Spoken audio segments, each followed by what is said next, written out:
Welcome, everyone. It's so great to see you all. And we thank you for joining us for the Co-Creating Our Future Stories of Hope and Action, a Glocal Asset and Strength-Based Unconference. So an unconference is a unique participant-led gathering which brings together like-minded people around large-scale conversations that matter. This unconference is being hosted over a 48-hour period through 42 host teams and 12 countries. During this current global climate, this unconference is an opportunity to gather virtually across the globe and connect with others in order to discover new ways of thinking and acting during this important global shift. For anybody who's new to Zoom, just a couple of housekeeping things. You have a choice between speaker view, or usually have a choice between speaker view or gallery view. Gallery lets you see all the faces on the call. The speaker view would just focus in on whoever's currently speaking. We also want to ask that everybody stay muted unless you're asked or taking an opportunity to speak, so that we can cut down on outside noise. And if the name on your screen is anything but your full name, like your organization or, Patrice's iPad, if you would just click the little thing that allows you to rename yourself, so that as we refer to each other, particularly in the breakout rooms, we'll be able to refer to you by name. That would be really helpful. So you've joined the session titled Together We Rise, Flattening the Curve of Inequity, which is being hosted by the Network for Social Transformation and our partners. We believe social transformation happens when people are united around a shared vision, using their gifts and taking ownership of their preferred future, creating belonging and well-being across the community. The Network for Social Transformation is a network of experienced consultants who strengthen communities through approaches that are asset-based, constituent-driven, and that build social connections. This session is being recorded, and there will be a group photo at the end. If you don't want to be if you don't want to be photographed, you'll be invited to turn off your camera, or you can leave the meeting at that time. Throughout the session, members of the host team will also be harvesting insights, stories, and learnings from our time together. And this information will be shared with the conference coordinating team. And we believe that we'll be able to share the information with you by email, anybody that's on the session.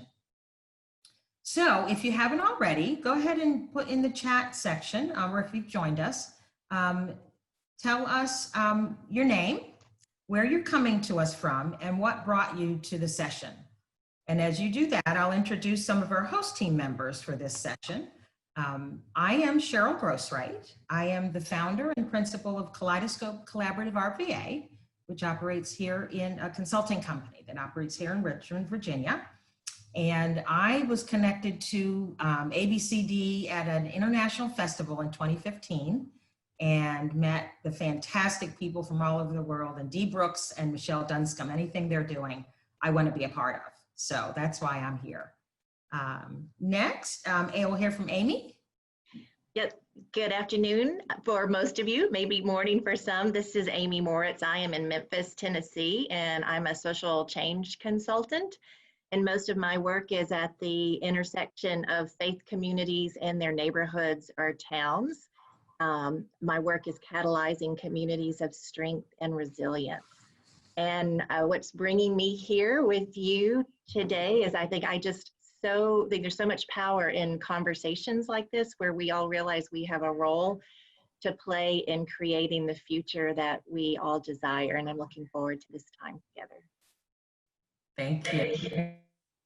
Yeah, good afternoon, everybody. My name is Abel Vega with the Rio, Texas Conference of the United Methodist Church. I serve as Director of Mission Service and Justice for our conference, and we've been having an ongoing conversation for about the last 3+ years just on community development and the role of church as a transformational agent in connecting with communities. And so just happy to be part of this session, and also just the opportunity to just kind of connect with many others around the globe that are in this endeavor. God bless you. Thank you, Abel. How about Eric? Yeah, hi everyone. I'm here representing Flourishing by Design, doing coaching and consulting around ABCD in neighborhoods and communities. And what brings me here, first and foremost, are just the wonderful people that I know that would be here. And I just always enjoy learning and growing with you. Great. And Wendy? Hi, I'm Wendy McKeag. I'm the Executive Director of Embrace Richmond, and we do coaching and training and consulting around asset-based community development. What brought me here was I've heard criticism of ABCD as not addressing the systems level change. So when Cheryl and I started talking about this, and she said, that's really where I want to focus this particular session, I got really excited about linking neighborhood strengths and systems level change and having some conversations about what that might look like. Great. All right. Before I get started, Catherine or Eric, where are sort of the interesting places and spaces folks are joining us from? No, I see a lot of just a lot of diversity. I don't know, Catherine, if you have other places, but we go across the entire nation, it seems like. Yeah, it looks that way. From Nova Scotia in Canada, we have Terry Lynn Keats, down to Vicky in Corpus Christi, Monica in Merced, California, over to Leslie in Johannesburg, South Africa. Great. Yeah. Nice. Great. All right. Well, welcome everyone. So flattening the curve. Did any of us have a clue what that phrase referred to before March 2020? I know I hadn't really heard it used this way until it was clear that COVID-19 had arrived on US soil. And what the media, the CDC, our reluctant president, and our government were recommending, and it truly became common knowledge that everyone everywhere began to talk about. It was and is what all of us had to do to make sure that illness from this virus did not become so great and overwhelming that it would jeopardize US hospitals and our healthcare systems, and ultimately the lives of so many Americans. Our job as responsible citizens became flattening the curve in order to have the best chances for survival, to protect our most valuable, most vulnerable family and loved ones, and our best opportunity for our collective future as a society and as a global community. Well, then shortly after the world sheltered in place, it became evident that there were other curves and disparities that were threatening the lives of Americans. Curves of income inequality, curves of inequitable access to healthcare and healthy food, curves of incarceration and pollution, curves of injustice and white supremacy, curves of brutality and death, and others too numerous to even consider in a 2-hour session like this. And as we had the conversation with others in this asset-based work around the world, we wondered what it would be like if our global society as a whole decided to flatten those other curves and disparities in the same way that we made up our minds to flatten the COVID-19 curve. So we learned in our conversations that there were compelling stories being told everywhere, some pretty painful stories, and also stories of bravery and strength, and in also some cases, even stories of hope. An American scholar and writer named Eric Leo was in Richmond early in 2020, and he talked about citizenship in ways that really excited and inspired those of us that were present. Eric said things like, "We're all better off when we're all better off. It's possible to lead from any chair, and courage over comfort." Well, within the past few weeks, Eric has been defining a new narrative and has started telling a story through his work at Citizen University, as the question of getting back to normal after the pandemic became a question of what normal? Eric asked, what if normal is unjust and silently soul crushing? What if normal isn't good enough? The story I will begin was inspired by Eric and modified to reflect many of the questions we've heard as we've navigated this unfolding story. Once upon a time, the earth was beset by a great pandemic. Schools were closed, workers lost their jobs, the global economy had a heart attack, all resulting in greater health, economic, and educational disparities, with communities of color being most adversely impacted. Some nations even experienced rioting of their citizens as public trust was eroded and racial unrest reached a tipping point. The government was paralyzed. And then what? So before we transition to our next section, we thought it might be helpful if we took just a few seconds to sit with what you just heard. Just what are you thinking? What are you feeling? What's it bring to mind? Just take a couple of seconds, little break before we transition.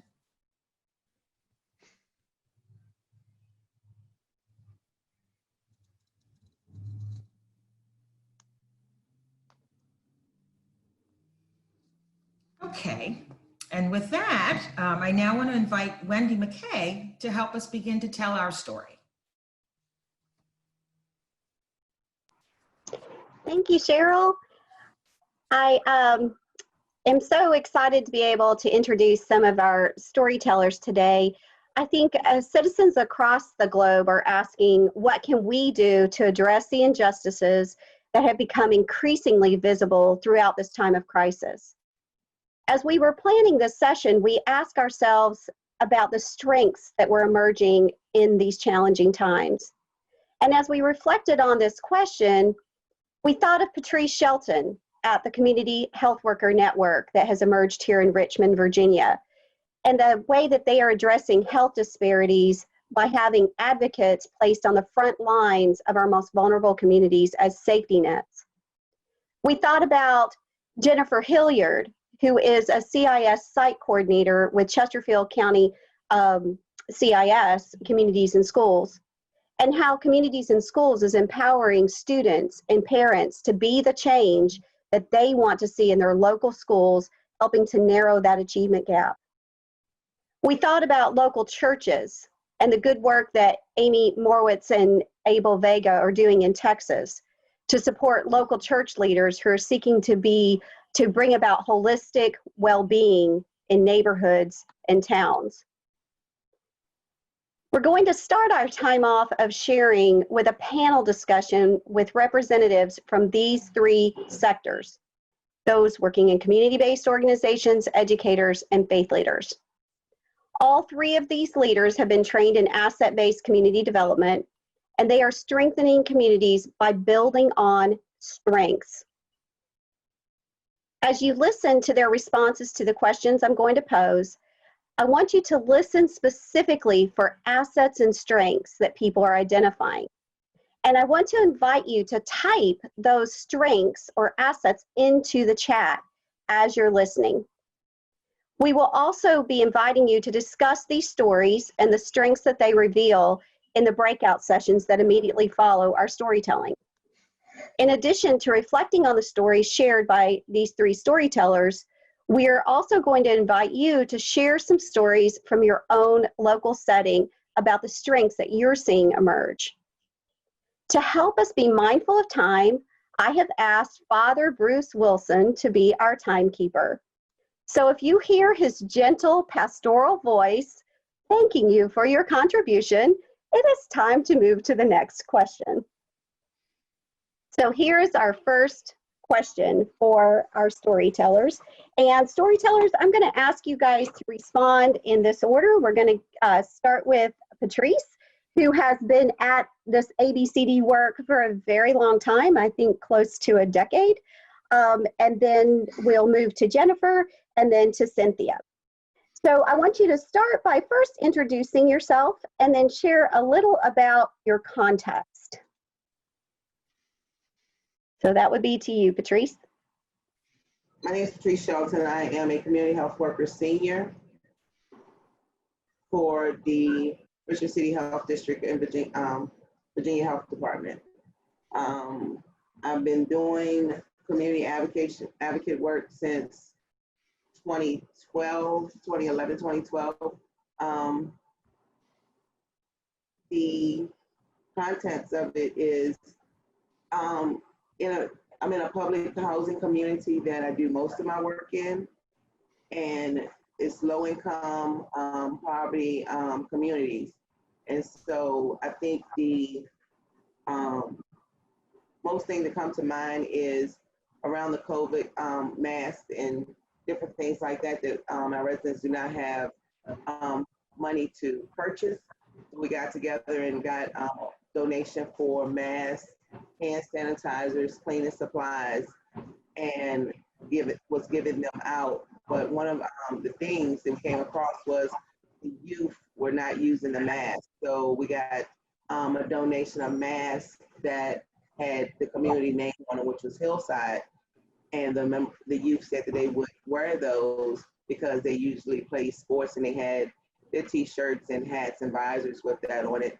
So that made it more so that they could utilize the supplies that were given out and protecting themselves and their community. And then we see how they're out there and happy and excited about wearing, representing their communities, where everyone else will say it will be a negative of living in public housing and things, but they have come together and engaged and want to support and uplift even during this time. Great. Thank you, Patrice. So Jennifer, so we're actually gonna have kind of 3 questions. Jennifer, if you'll just share with us your name and your context. My name's Jenniferilliard, and I was the Communities and Schools Site Coordinator up until this past March. And I had heard Wendy McCaig talk at a large gathering about a year before I came to Meadowbrook High School, which is the most diverse high school in Chesterfield County. And I wanted to apply what I had learned to the culture of Meadowbrook. So that's my context. Thank you. Thank you. And Cynthia, if you could introduce yourself and your context. Hello, everyone. I'm Cynthia Engstrom. I'm a pastor. I am wrapping up my 6-year term in a community and congregation, rural, technically frontier, in West Texas, southern West Texas. We border. Our county lies along the border, and we also are an impoverished community. So impoverished, out of the way, and Texas. That's where I'm at. Thank you. Thank you. Our second question is, when you think about your community context, you're all 3 in really different kinds of contexts. When you think about the assets of your community, what do you think of? What or who do you think of when I say asset? And Patrice, do you mind going first? Sure. As I think of the assets in my community, first thing I think is, first of all, the asset is not always financial. And a lot of people think of assets as being what you can purchase, how much wealth and financials you have. With going through the ABCD, learning the assets is what you can teach someone, what you can share verbally or listening. So the assets that first come is my community members that get engaged, is our most important assets. Yeah, and you have some great community members I've had the privilege to get to know. Thanks, Patrice. So Jennifer, there you are. Now you're all on my screen. When you think about the assets of Meadowbrook and your experience of applying ABCD, what comes to mind when you think of assets? Well, there are probably 2. Of course, the number 1 would be the students, who are absolutely incredible. And Wendy tried to get one of our lead students, but he's working full time and could not be here. So I'll be sort of representing him. But absolutely our students. Beyond that, and this is not just my opinion, but it's across the board stated by our students, in the Embrace group is the diversity. You know, I mentioned that it was the most diverse high school in Chesterfield County, and what makes us different or sets us apart perhaps is our greatest asset. Yeah, thank you. And Cynthia, when you think about your community, what assets come to mind? I think the strongest asset of the community is that they live into what it means to be community very well, because they are isolated and surrounded by desert on all four sides, and it is a long drive to get to any other community. They have built this an awareness of one another, and a sense of interdependence on one another, and social, economic, and all others things that so often become dividers or segregators. So we're connected. We're connected. We see each other, and that's a community building force. That's our strongest asset. Great. Thank you so much. So each one of you guys have named specific stories. So Patrice started us off telling us about the struggle to actually have people wear masks. And Patrice, I'm wondering, can you name why there was resistance to the mask wearing when it was first introduced? You had said something when our pre-conversation that I thought was really important that people understand. Because a lot of their influencers was giving out false information of saying there's no use of the mask. You're breathing in more germs with the mask on. You know, it was at first blacks were not was not going to catch it, and so a lot of those, and then they didn't know anybody that had it or had died from it, so it wasn't real to them.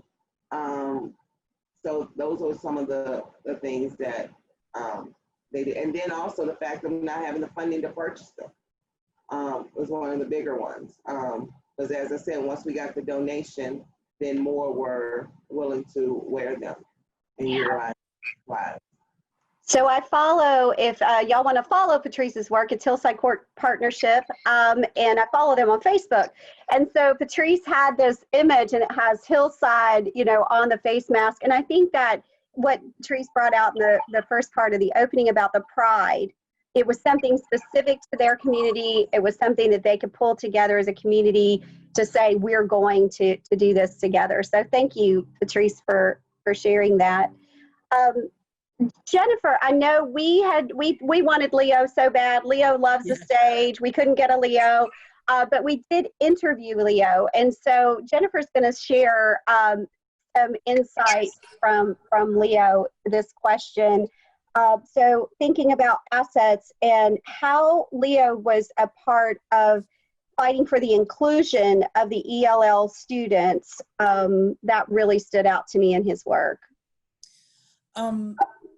And I wish that it was Leo, because let me tell you, he is a great speaker and he speaks from the heart. So I'm going to try to do him justice. So Leo, he is Latino, but was born in this country and can speak fluently English and Spanish. So he is not in English language learner classes, but the group decided that that was the group they wanted to target to do the listening project and understand what were some things that we could pull upon to improve. And so just talking with Leo was doing an interview with Wendy, and he said he got into this project as a tag-along student. He was not initially part of the group, but he just wouldn't leave. He was so interested and drawn to what we were doing. And now he's become the lead voice for the movement in the culture of our school. And his quote was, through the listening project, our team learned how the ELL, or English language learners community, feels segregated. And he said he wasn't really aware of that because he could easily split between both worlds. But doing the listening project, he began, as he said, to understand the burden that they were carrying. He said he never saw a brick wall. He knew that there was a language barrier, but he says it's more than that. ELL students feel segregated within their classrooms. They feel excluded because the same class they're taking is going on across the hall. And they feel secluded in sheltered classrooms, and they really want to branch out and be mainstreamed in the population. And he said that he does feel like ELL kids are marginalized. He said, personally, the listening project was life-changing because I now carry the weight of what they feel, and how can I make them not feel that way?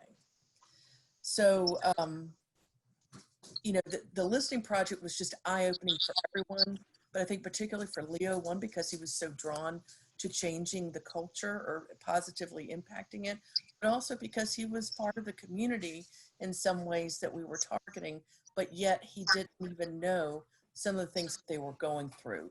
So now what we work on is taking that information, and what he's currently working on are projects aimed at more inclusion.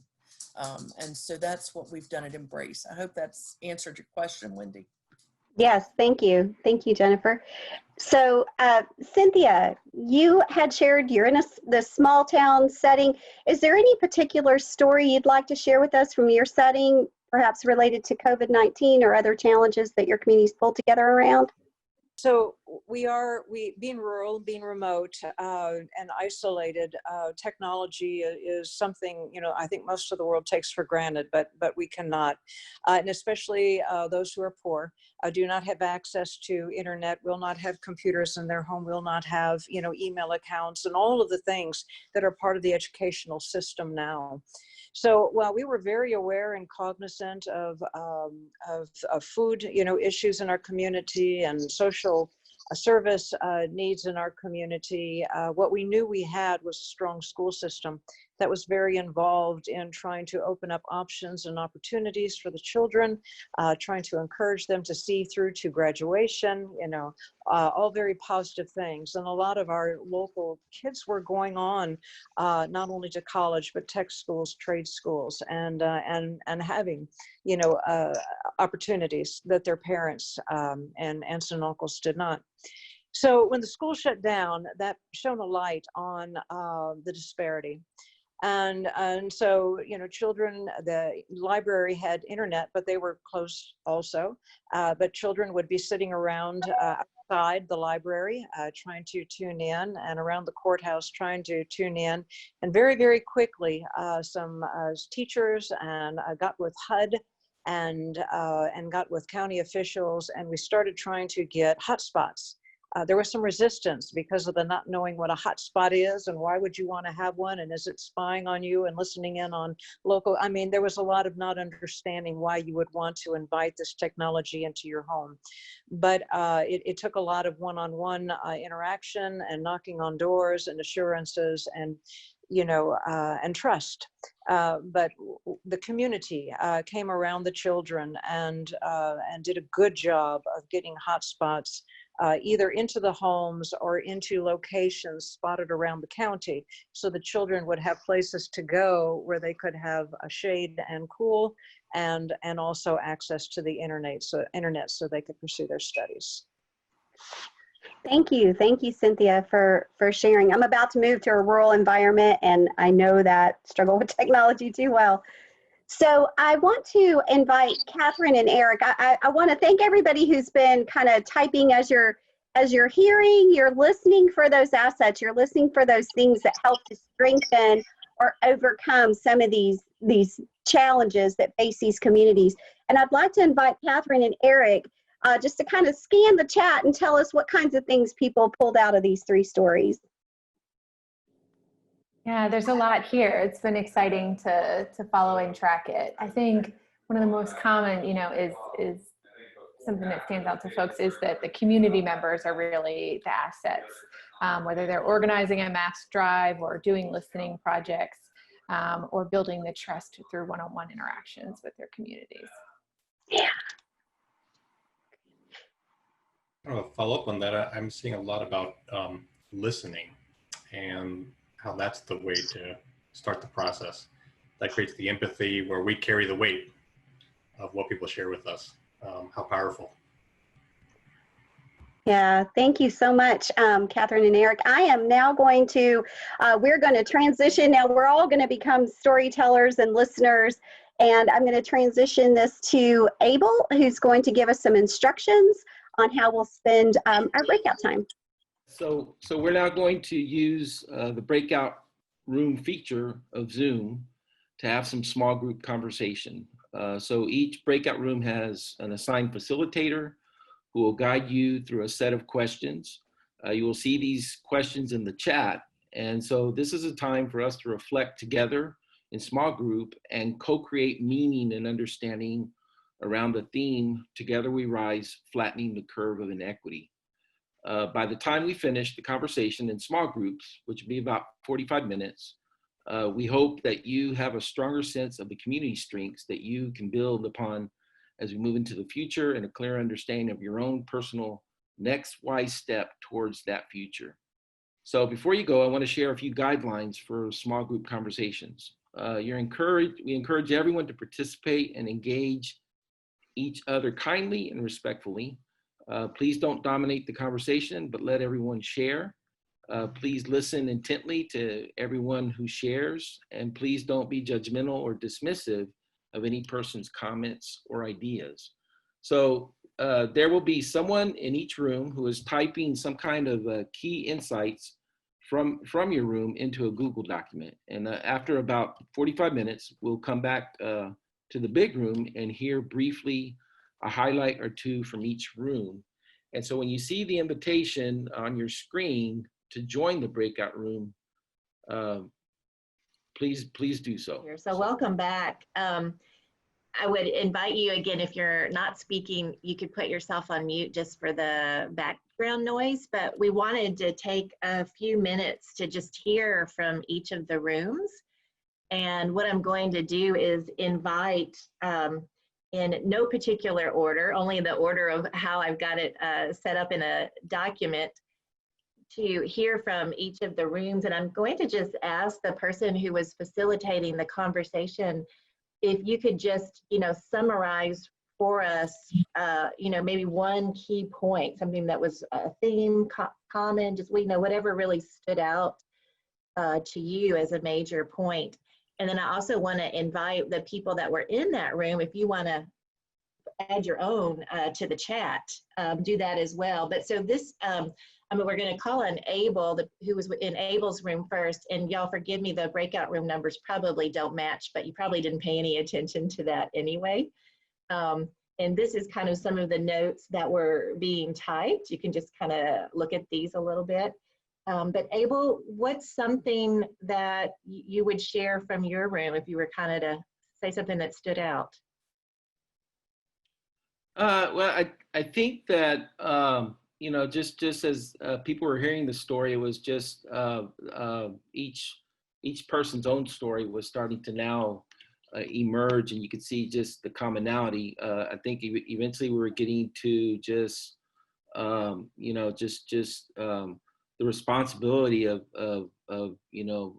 addressing racism, and just really beginning to just let our light shine in doing that, and having the courage to connect with people in conversation. So yeah.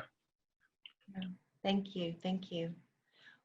What about from Bruce? I know you said you were your chat went away, but Bruce, can you just share with us something that really stood out to you from your room, one point? And where we got to was when it came to learning, out of everything that we've heard and observed and the discussion that we were having in our room, we talked about the most important thing that we've learned is how important it is to listen, how powerful it is to listen, and yet how difficult it is to learn how to listen with curiosity, how difficult it is to learn to listen to learn, how difficult it is to ask the right questions, the questions that we're afraid to ask. And community development at the first level isn't necessarily that threatening or that require that level of intimacy. But at some point, communities, particularly diverse communities, require that kind of deep listening with openness, with curiosity, and even sometimes asking the rest of the community to help me to ask the right questions. How can I listen better? I think that was the biggest take home for me. Yeah, Thank you. and so- Thank you, Bruce. Yeah, and I'll invite, if there's others in your room, if you guys just want to add to that in the chat, only for the sake of time, we're going to want to just hit a highlight from each room and then see how much time we have left together. So thank you, Bruce. And so this looks like this was from Catherine's, the room where Catherine was facilitating in the notes. And so if you guys want to glance at these, Catherine, can you share something that stood out to you from your room? Yeah, I think we talked a lot around, we were really struck by the persistence in the initial stories, and I heard a lot of that in what folks shared in our room as well, that we're really seeing community being done in new ways. And while that times right now are really challenging, the hopefulness that we all feel for the future is what's carrying us forward and allowing us to take action where we are. Mm. I heard persistence fueled by hopefulness. Again, if you guys are in the room with Catherine, feel free to add to the chat. Cheryl, what about from your room?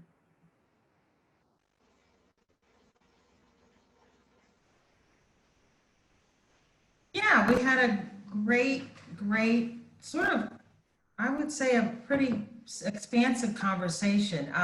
I think one moment that was sort of where everyone really connected some difficulty was realizing how much we all take for granted, and realizing that even though things felt bad in my life, sometimes I might not have taken enough time to think of how difficult it was for people who couldn't feed their families, who really did face not having a place to live, who lost work, lost businesses. So everyone sort of really did talk about not to understanding better how much they take for granted, and this really sort of magnified that for everybody.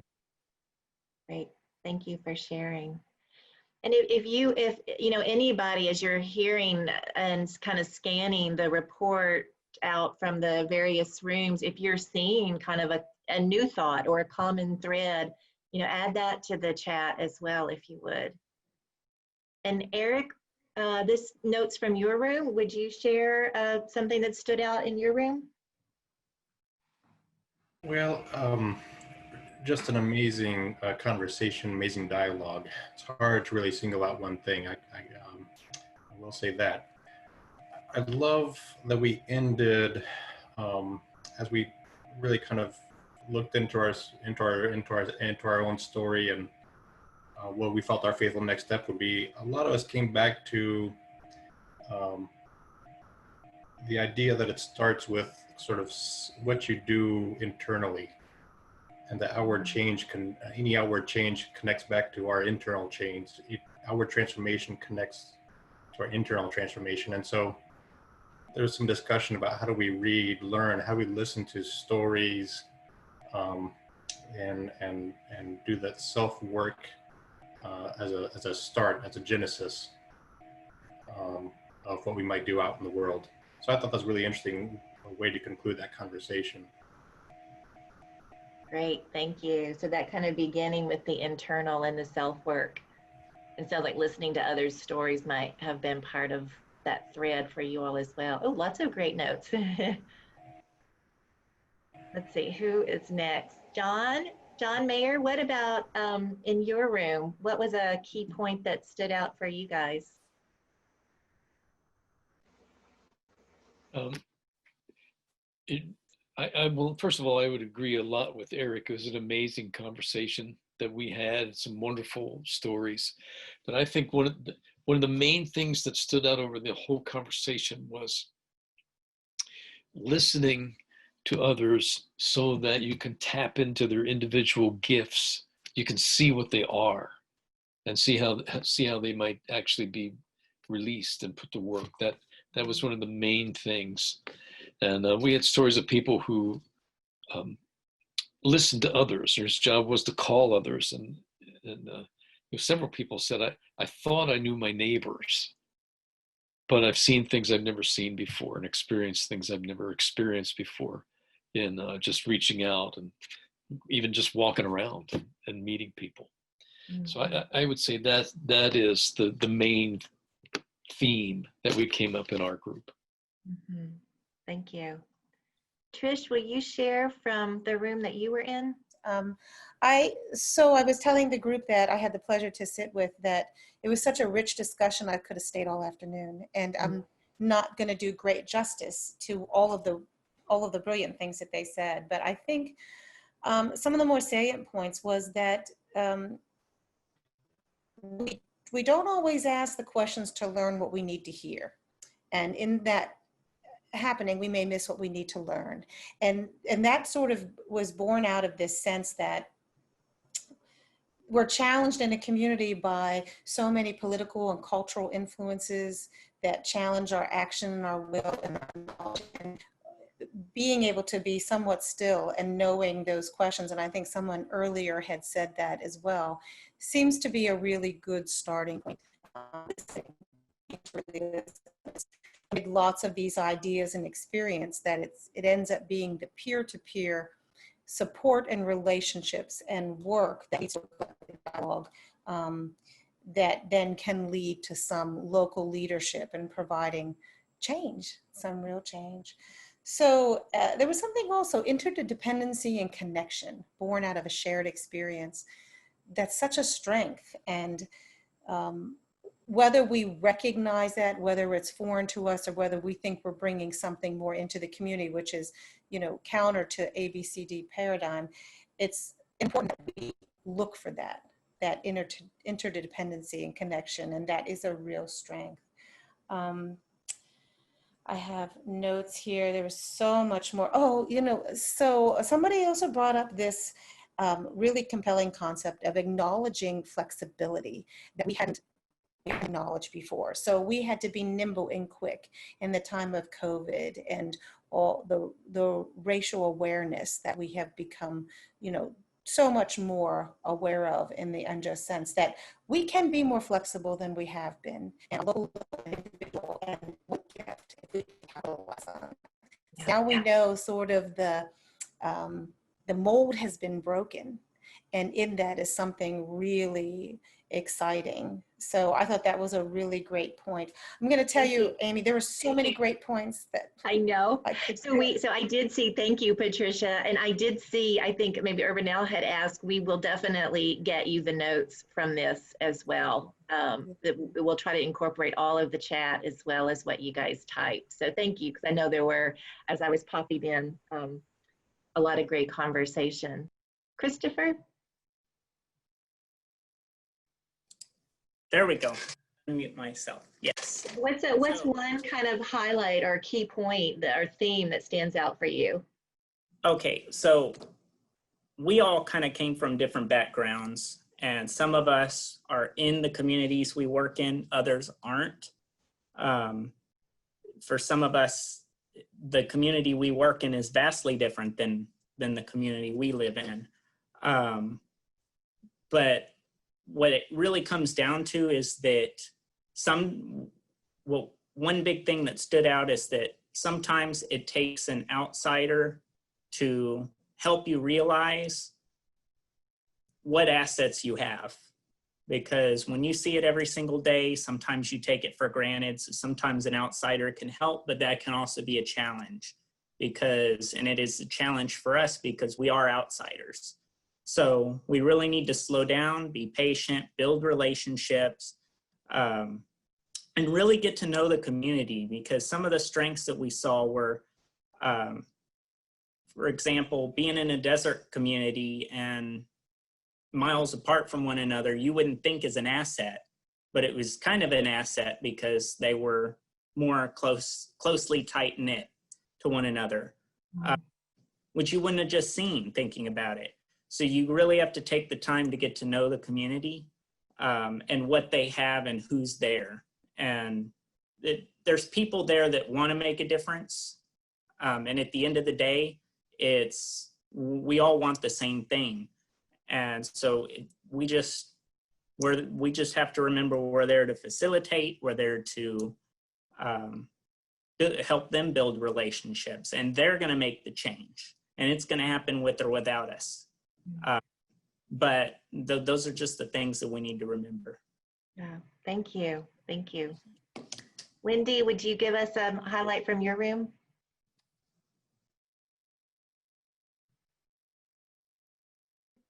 Sorry, forgot to hit the mute button.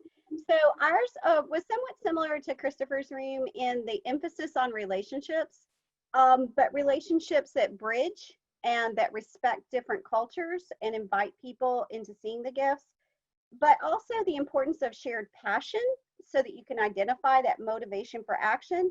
And then Mary Kay, really, right as we were leaving, really the importance of intentional investments in creating an infrastructure so that leaders can step forward, and how we design our work so that we're inviting, we're always asking people to share their gifts in a meaningful way. Thank you. Annie, what about from your room? Well, we had the most lovely, small, intimate group of 4. And my notes will be sent to you in another method because I didn't want to share the screen. I wanted us to be able to see each other. So I took the notes off to the side. Our observations of strength sort of mirror what most of the people in the larger group mentioned, as listening being the #1 strength, the ability to listen, not only to learn, but also to give voice to those who aren't, who may not have voice. That ability to listen was a #1 strength that was identified. The diversity and inclusion, listening to youth was another strength.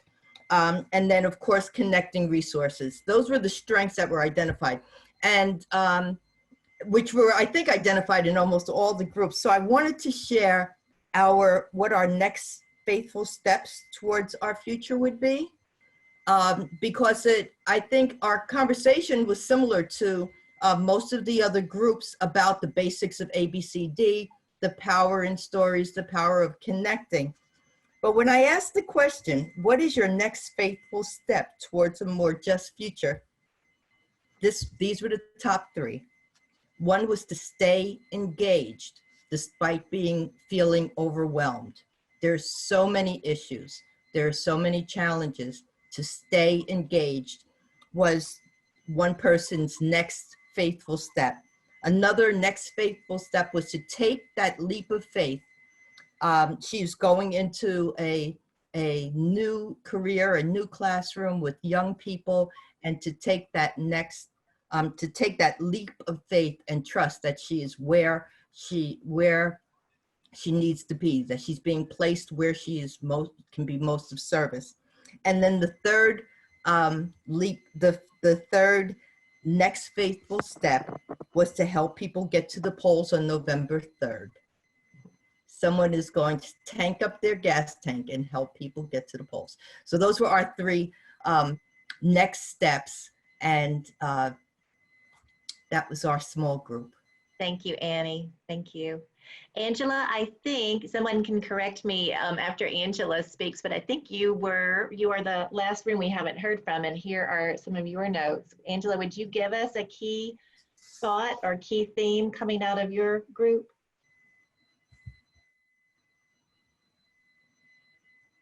Sure. I think in our group, we talked about the opportunities to listen and how even if we're working somewhere like a food bank, there's opportunities created to connect to people and to really listen to them and identify what their assets are, and to be a catalyst and that connector. And we can have all of these gifts and assets, but if we don't have a catalyst or a connector that's able to see how they come together and help people with certain gifts move together towards working on whatever it is that they're wanting to strengthen, without that catalyst, those gifts just lay unused.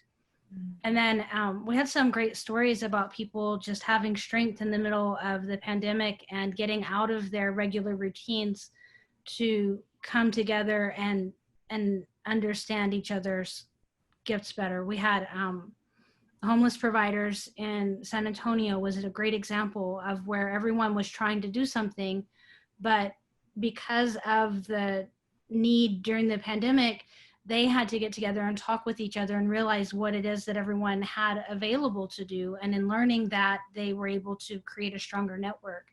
And the same concept would work down at the community level, not just with the providers. And where'd my notes go? Yeah. Thank you. Notes, oh, I did a stop share. Okay. Angela, thank you so much. I'll remind people that we'll send these to you. We are coming up toward the end of our time, and we have a hard stop, as y'all know, because there's so many sessions that are going. What I want to do, just as we transition to Cheryl, is if you haven't already, type something in the chat that's really speaking to you from the conversation or the themes that we've heard, do that. And Christine and Eric have been watching the chat. Maybe just share a couple of things that are jumping out to both of you from the chat. And after you do that, Cheryl, I'll sign off and let you take it from there. It was interesting. There was a bit of traction going on that sort of phrase, listen, loiter, learn. Yeah. So that idea of really being fully present, engaging, and being genuine with who you're with the community. So that had some traction. So that's a takeaway possibly for me. Anything else jump out, Eric? I'm not sure if we still have, and I think I said Christine, if we still have Catherine with us. Yeah, I wasn't sure. I'm still here. I'm sorry. No worries, no problem at all. Yeah, I agree about the listen, loiter, and learn. I also see letting your light shine and using your voice. Also themes there. Yeah. Cheryl? Great. Well, this was tremendous. We hope you found in our short time together some things that were useful, helpful, restorative, rejuvenating, that you can take with you, whether you work in community, a church, a school, or really anything that you do. We feel like we've only begun the conversation. So the next few weeks, you'll be getting an email with correspondence and notes from this session. So hopefully you can hold on to, read what others were thinking about and talking about. And we'll also be sharing some other opportunities to connect. Members of our planning team are interested in facilitating ongoing regional conversations in their respective homes in Texas and Virginia, Ohio, and Tennessee. We are also, several members of the planning team are planning up virtual trainings sessions for those interested in school strengthening, as well as ABCD for faith leaders. And if there's a cluster of participants in a geographic area that we haven't identified, but you were able to figure out you'd like to connect, we can probably figure out a way, now that we've discovered these virtual tools, to connect. So please reach out when that information comes, and we'd be glad to help make that happen. So as we end our time together, we want you to check out. So in the chat box before you leave, let us know what your next faithful step is going to be. I think it's going to be really useful for folks to have thought that out, and maybe making a commitment to yourself and maybe to others that heard you say it. Might be a little bit of an accountability tool that we all can benefit from. So as we end our time together, we want to revisit the story from Eric Liu that we began our session with. So please do type in those next faithful steps. So how has this conversation from this session given you the courage to take your next faithful step? So the ending of the story. And then, when it appeared that the pandemic would tear asunder this divided humanity, a few stepped in with a quiver of assets and gifts, and with the courage to take their next faithful step. Are you among those who will write the end of this story?